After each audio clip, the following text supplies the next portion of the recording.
That particular day, we had our first hot meal since the whole time that we spent in Italy. And that was a nice meal. It was hot. Nice toast, scrambled eggs, milk, and coffee. From there, we went to our aircraft and prepared ourselves for our mission. You're always to dress on the outside because once you got in the inside, things were so cramped that you could hardly put anything on.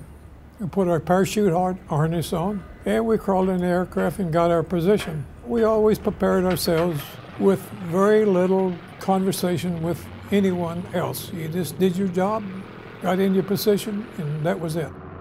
Before we got into enemy territory, I usually always squatted down and sit between the pilot and the co-pilot and watched the instruments. I never watched anything else because it wasn't my duty to watch anything else. We were going to bomb a target in Meiningen, Germany. It was an aerodrome where they repaired damaged German aircraft, and there was a runway there, and we bombed a runway in case they repaired aircraft. Well, the runway had to be repaired before the aircraft could be taken off.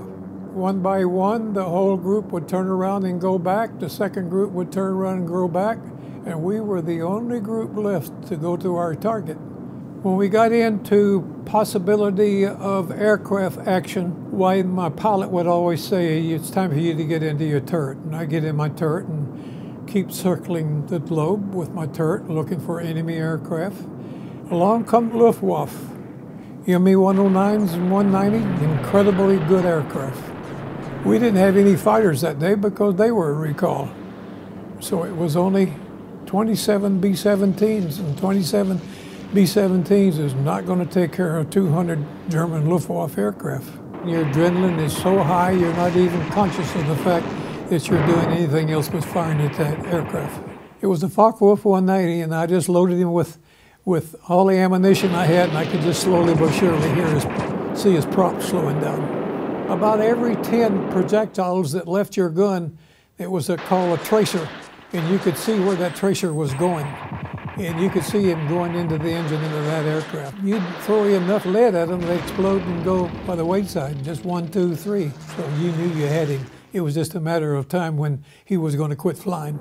Once you eliminated the aircraft that was approaching you, you had to go to your second one and then watch yourself there. I shot down 3 and the tail gunner got credit for shooting down 1. That's 4 to an aircraft. That's a pretty good record.